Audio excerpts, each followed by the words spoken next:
খলিফা ওমর ফারুক রাদিয়াল্লাহু তাআলা মক্কার গভর্নর বানাইলেন যাকে, তার নাম নাফি ইবনে আব্দুল্লাহ। তো মক্কার গভর্নর নাফে, ওনার অধীনে আবার মক্কার গ্রাম্য অঞ্চলগুলো আছে। হযরত ওমরের সাথে এই নাফে রহমাতুল্লাহি আলাইহি একদিন সাক্ষাৎ হয়েছে এক জায়গায়, জায়গাটার নাম উসফান।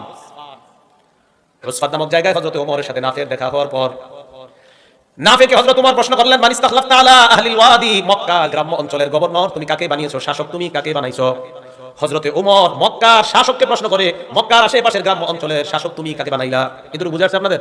হযরতে ওমর মক্কার গভর্নরকে জিজ্ঞাসা করলেন, মক্কার আশেপাশের গ্রামের শাসক কারে বানাইছো? মক্কার গভর্নর জবাব দিলেন, ইবনে আবজা নামে এক ব্যক্তিকে বানাইছি।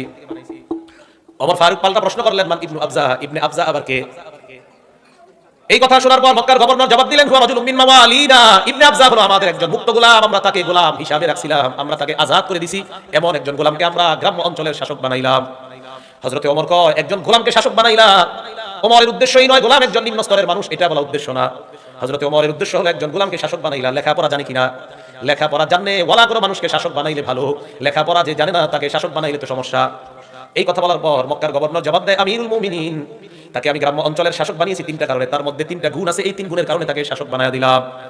এক নাম্বার, ইন্নাহু লাকারিউন লিকিতাবিল্লাহ, লোকটা যদিও গোলাম, লোকটার মাঝে কোরআনের পরিপূর্ণ জ্ঞান আছে, কোরআনের বিষয়ে বিশেষজ্ঞ একজন আলেম, তাই আমি গোলাম হওয়া সত্ত্বেও তাকে আমি মক্কার আশেপাশের এলাকার গভর্নর বানিয়ে দিলাম। কোরআন আছে তার মাঝে। দুই নাম্বার, আলিমুন বিল ফারাইজ, এই লোকটা ফরজ বিদ্যা সম্পর্কে অনেক অভিজ্ঞ। তিন নাম্বার, কাজী, এই লোকটা বিচার কাজ জানে ভালো, এই জন্য তাকে গভর্নর বানাইলাম। হযরত ওমর এই কথা শোনার পর বললেন, ইন্না নবিয়্যাকুম সাল্লাল্লাহু আলাইহি ওয়াসাল্লাম ক্বাল, নবীজি বলেছেন, ইন্নাল্লাহা ইয়ারফাউ বিহাযাল কিতাবি আকওয়ামা ওয়া ইয়াদউ বিহি আখারিন, আল্লাহ এই কোরআনের মাধ্যমে একদল মানুষের মর্যাদা বাড়ায় দেয়। একজন গোলামের মাঝে কোরআন থাকার কারণে আল্লাহ তার মর্যাদা বাড়াইতে বাড়াইতে এত বড় মর্যাদা দিয়ে দিলেন, আল্লাহ তাকে শাসক হিসাবে কবুল করে নিলেন। কোরআন